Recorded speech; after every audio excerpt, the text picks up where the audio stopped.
Alors les interviews collaborateurs qu'on a souhaité mettre en place sont venues en fait d'un constat qui était d'une part la volonté des associés d'Inextinso de promouvoir la politique menée en matière RH dans le cabinet, et puis aussi du constat que finalement il y avait des initiatives qui existaient et qui étaient sans doute pas suffisamment mise en avant. C'était l'idée de faire connaître ce qui se fait, ce qui est déjà existant et qui est porté par les collaborateurs. L'associée en charge de l'agence de Vénissieux, Sandrine Lagier, m'a parlé d'un poste vacant à Villeurbanne et j'ai proposé la candidature de Cyril. S'il était intéressé, il pouvait me faire passer un CV que j'ai transmis et puis après c'est Inextinso qui a fait le reste. Donc Nicolas avait fait son alternance là-bas, se sentait bien dans le cabinet et dans le poste qu'il occupait. Recherchant un emploi, j'ai entendu parler de cette opportunité et je me suis naturellement dirigé vers cette proposition. Ma motivation, c'était plus une relation gagnant-gagnant. Enfin, Inextinso cherchait un bon profil. Cyril en étant un, il cherchait un travail. Donc je ne pensais pas prendre de risques en le présentant. Je pense que du principe où on est recommandé par quelqu'un, ça évoque une certaine confiance, une certaine qualité de la relation qu'on peut avoir, peut être visible par un employeur. Ce serait dommage de priver le cabinet ou une connaissance d'une bonne opportunité. Aussi le développement de nos collaborateurs en matière comptable et ceux qui vont faire chez nous tout leur parcours jusqu'au diplôme. Donc pouvoir voir avec eux comment ils arrivent à mener de front leur vie professionnelle et puis la poursuite comme ça de leur cursus jusqu'à l'obtention du diplôme. J'ai été diplômée fin 2010. Pour devenir expert comptable, il faut faire un stage de 3 ans avant le diplôme. Les difficultés, c'était essentiellement arriver à trouver du temps pour se consacrer sur le diplôme. Je crois que la priorité, c'est surtout ne pas rester seul et donc il ne faut pas hésiter à communiquer avec des gens qui sont déjà passés par là, qui ont déjà vécu les épreuves. L'évolution, ça a été la mise en place de clubs pour les jeunes diplômés. C'était l'occasion de se retrouver un moment pour échanger et notamment arriver à se fixer un calendrier pour respecter les échéances. On y arrive, c'est beaucoup de travail, mais c'est atteignable.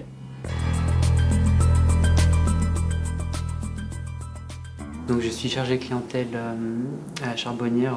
J'exerce cette fonction depuis 3 ans, en sachant que je suis au sein du groupe Inextinso depuis 15 ans. J'ai un parcours un petit peu atypique parce que je suis arrivé comme assistant débutant en comptabilité. Donc il y a 15 ans, on va dire que les métiers n'étaient pas aussi marqués, c'est-à-dire qu'on pouvait faire un peu des deux. J'ai dû choisir entre l'expertise comptable et l'audit, et donc j'ai choisi l'audit. Moi, le message que je fais même passer à mes équipes, c'est que justement, si une personne souhaite évoluer, déjà qu'elle le dise, s'exprimer, et comme ça on l'écrit noir sur blanc, et comme ça on adaptera les évolutions en fonction des attentes de chacun. La chance maintenant faire partie d'Inextinso, c'est qu'on peut passer d'une région à l'autre. J'ai demandé ma mobilité interne. J'étais à Inextinso à Tours depuis 6 ans pour un rapprochement géographique familial et également pour l'attrait de la région Rhône-Alpes. C'est vrai que j'appréhendais et puis ça s'est très bien passé. On a vraiment eu un bel échange à ce sujet, donc c'est vraiment une belle expérience. J'ai eu d'abord un entretien avec la personne d'Inextinso opérationnel qui m'a dit que je serais contactée par un associé de Lyon, puisque ça s'est fait très rapidement et très facilement. Je pense qu'on n'a pas la chance de pouvoir le faire dans toutes les entreprises. J'étais plutôt chanceuse parce que c'était la journée d'équipe le jour où je suis arrivée. Donc on a commencé par une réunion où on s'est présenté, puis on a passé un après-midi complet à faire une activité tous ensemble. Donc c'est vrai que ça a été facilité de cette manière. En termes d'intégration, c'est beaucoup plus rapide parce qu'ils connaissent déjà l'environnement, les outils Inextinso, et c'est un plus. Pourriez-vous m'expliquer ce qu'est l'université d'été ? C'est une semaine où on se retrouve plusieurs universitaires de toute la France. Cet endroit qui se prête vraiment aux activités, qui est très bien choisi. Le fait de partager des activités sportives, d'avoir à créer des choses en petits groupes, ça permet effectivement de se connaître, d'apprendre à connaître les autres. Vraiment, le travail en équipe crée des liens très forts. Ça permet vraiment de se sentir entouré et de savoir qu'on peut compter sur les autres. C'était une reconnaissance pour moi et une récompense du travail fourni depuis que je suis chez Inextinso. Malheureusement, ça se vit qu'une fois. Simplement, je souhaite à tout le monde de pouvoir vivre l'université d'été. Quelle est l'évolution de votre situation personnelle et familiale depuis votre embauche ? Des enfants. La naissance de mes 2 enfants en 2011. À la fois des sujets personnels qui sont importants aujourd'hui à mettre en avant, comme l'équilibre vie professionnelle, vie privée. Aujourd'hui, je suis à temps partiel, donc depuis la reprise après le congé maternité, 80%, donc je ne travaille pas le mercredi. Alors au début, c'était très compliqué. Après, il a fallu faire un point avec mon supérieur où mon portefeuille clientèle a été un peu remanié. Puis c'est un peu plus facile, mais ça reste compliqué à certaines périodes. Alors je les avais prévenus dès que j'ai su que j'attendais des jumeaux en leur disant je ne sais pas comment je vais reprendre parce que je ne sais pas à quoi m'attendre, on va dire. Donc ils ont été très ouverts et puis ça se passe bien. Aujourd'hui, ils jouent bien le jeu à ne pas me demander des choses le mardi soir pour le mercredi par exemple. Ça a été à l'écoute, on a réussi à trouver un terrain d'entente. Positif dans le sens où je peux m'occuper de mes enfants et dans l'autre sens, côté Inextinso, je ne suis pas partie, quoi. Il faut demander, après qu'ils tentent rien à rien. Et puis des sujets qui vont leur permettre aussi de sortir du bureau, d'aller vers des interventions près des clients.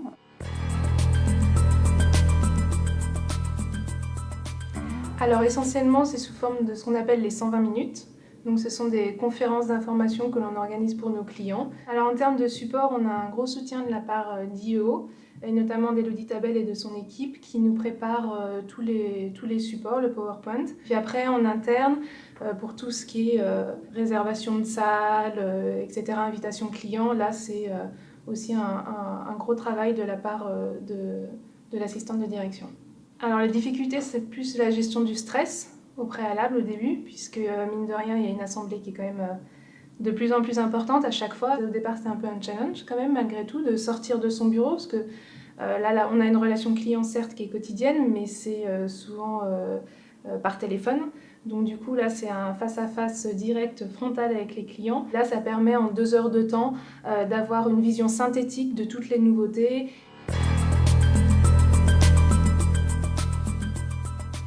C'était ma première participation cette année au Salon des entrepreneurs à Lyon. C'est Muriel Forest, ma responsable, qui m'a proposé d'assister et de participer au Salon des entrepreneurs cette année. Nous avons eu une réunion préparatoire également avec toutes les personnes qui assistaient à ce Salon des entrepreneurs pour savoir comment accueillir les éventuels prospects, pour savoir également quelles étaient les méthodes à mettre en place pour aboutir le plus rapidement à quelque chose d'efficace. C'est quelque chose d'assez naturel au niveau relation, c'est vraiment de prendre rendez-vous éventuellement, de discuter pour présenter d'une part Inextinso et ensuite pouvoir leur apporter des réponses plus complètes lors d'un rendez-vous. Le fait d'avoir un rôle proactif sur un salon, de présenter Inextinso, d'être en quelque sorte l'ambassadeur d'Inextinso vis-à-vis des entrepreneurs. Et donc le fait d'aller comme ça vers des personnes rendait l'activité beaucoup plus humaine et permettait de développer une autre partie de notre travail qui est très importante, à savoir la relation humaine.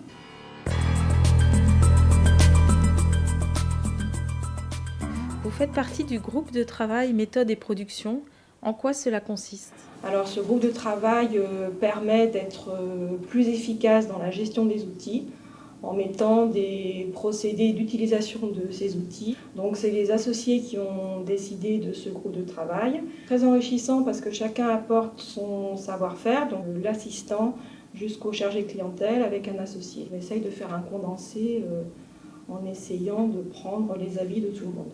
Tous les 1 mois et demi, on se rencontre et entre chacun, il y a un travail spécifique à faire pour donner un compte-rendu à la réunion. Alors les apports, ça va être les procédures qu'on va mettre sur Nexti, donc tout le monde y aura accès pour avoir une méthodologie d'ensemble. Alors les principaux bénéfices, c'est que tout le monde travaille un peu uniformément. où la polyvalence dans les équipes ne devrait plus être une difficulté, et surtout qu'il y a des nouveaux entrants, qu'on leur donne tout de suite une méthodologie qu'ils pourront suivre. Quels sont les outils groupe que vous utilisez ? Essentiellement des outils sur les plateformes collaboratives, donc Nexty, Nexty Plaza, le nouveau-né, et au niveau des outils informatiques, tout ce qui est tourné vers la paye, tel que InexPay et InexWeb, le nouveau portail. On a une sensation de rentrer dans un groupe, dans un environnement, une communauté, et on est vraiment sur des plateformes collaboratives qui rythment 100% notre quotidien, toujours en mouvement. Ça nous permet, à nous, l'utilisateur, de pouvoir mieux communiquer ensemble. Et parfois, malgré l'éloignement, on peut échanger sur des sujets divers et variés qui nous sont utiles pour notre métier. Il y a une vraie volonté de faire partager et de faire collaborer les salariés à ces outils. Ça nous permet de nous créer, nous, une richesse de base de données, d'informations. Quand on arrive dans le groupe, ça paraît un petit peu complexe de s'appréhender tous ces environnements. Mais on se rend compte rapidement de la richesse des infos partagées. Je pense que c'est effectivement une des grandes forces à venir du groupe. Et puis aussi des choses beaucoup plus ludiques, puisque le groupe organise aussi des animations plus globales comme le derby, le tournoi de foot, etc. Et que ça fait partie aussi de la vie d'une entreprise et ce qui fait qu'elle est attrayante.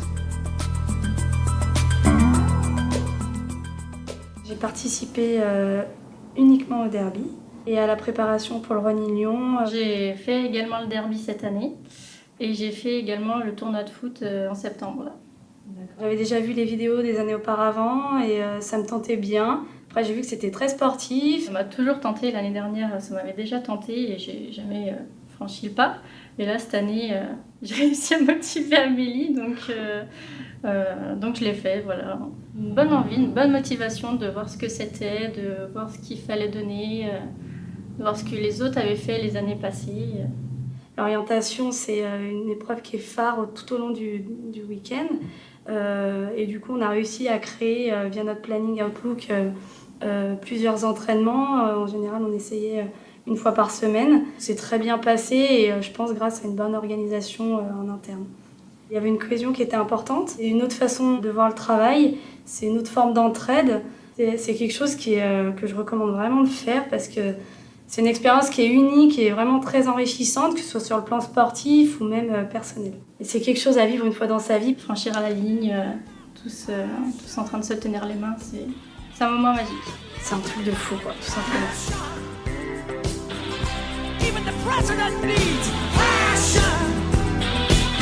Everybody I know needs